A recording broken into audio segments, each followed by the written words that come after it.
Alkoholis, apie alkoholį pakalbam. 3 procentų, 12 procentų, 40 procentų, nesvarbu koks.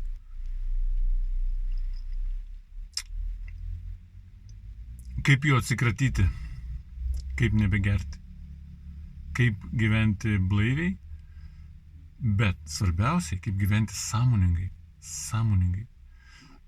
Čia alkoholis aš tik taip, žinai, kad pritraukti dėmesį jūsų, žinai, bet iš tikrųjų aš noriu pakalbėti apie sąmoningą gyvenimą, žinai. Ir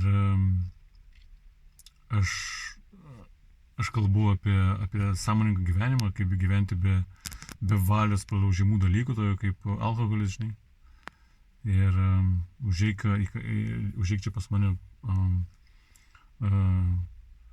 daug labai įrašų padariau, žinai, apie tai. Jeigu įdomu, pasiklausyk.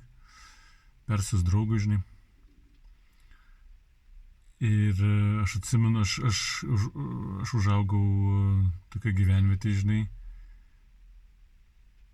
kur tokia nemaža gyvenvietė buvo tenai. 1, 2, 3,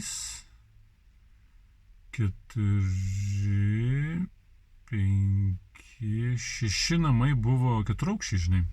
Ir dar keli 2-aukščiai tokie, 3 2-aukščiai, 6 2-aukščiai, jo, 6 4-aukščiai, 6 2-aukščiai, man atrodo, gal dar kažką tai praleidžiu, bet tokio didelė gyvenvietė, žinai, ne kaime tokiam, ne mieste, bet gyvenvietė, žinai.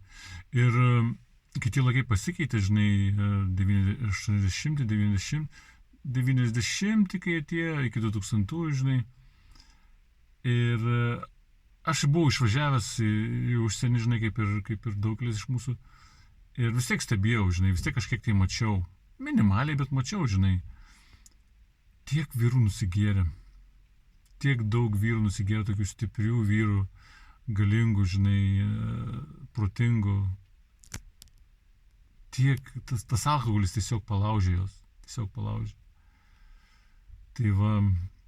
Ir ne, daugelis išvažiavo, kaip ir aš į užsienį, žinai, išvažiavo į užsienį, padirbot, pravažiavo atgal į Lietuvą, vėl į užsienį, vėl į Lietuvą. Daug, nėra taip, kad viskas blogai. Ne, aš nešneku vien, kad blogai. Yra ir gerų dalykų. Žiūrėkit, vyrukai kaip sportuoja, kokia jų energija, tiesiog ant turniko varo, eikt. Tiesiog, aš taip nesugebėjau padaryti vaikystėje, žinai, jaunystėje. Yra tokių vyrukų, kad, aš jiems ploju iš tikrųjų. Tai va, apie kaip atsikratyti alkoholį, kaip gyventi neblaiviai, o sąmoningai. O alkoholis yra vienas iš tokių populiariausių dalykų, kur palaužia mūsų valią. Mes tiesiog tampame nesąmoningi ir netgi savim nebepasirūpinam, supranti? Netgi savim nebepasirūpinam.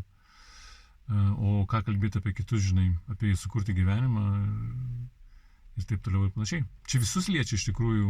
Mane žiūri ir moteris, ir vyrai. Mane žiūri 70 procentų vyrai ir 30 procentų moterų. Tai jo, čia žinau ir moteris irgi geria alkoholį. Čia nereikia paslaptis. Tai va, aš apie tai kalbu, žinai, kaip gyventi sąmoningai, kaip sąmoningam būti, kaip sąmoningai priimti sprendimus kiekvieną dieną ir taip toliau ir panašiai. Aš irgi geriau, žinai, jaunystėje, paauglystėje, žinai, 17, 18, 19 metų, žinai, reikia, visuomenė, draugai daro, tu taip daryk. Jo, tai va, aš apie tai kalbu, bet jau nebegeriu nuo 12, man atrodo, nuo 12, gal biškį dar anksčiau, 10, 11, 12, tai tikrai nebegeriu, nei lašo, jokio alkoholio, tai gyvenimas tiesiog kyla į viršų, žinai, skriejam su sparnais, žinai, dėliais. Tai va, apie tai kalbu, kaip gyventi sąmoningai, kaip nevartoti tokių trukdžių, sąmonę palaužti ir jeigu įdomu, jeigu rezonuoja, ateik, pasiklausyk, pakalbėsim kartu, pasimokinsim viens iš kito. Tada iki, pasimatysim rytoj. Čiau.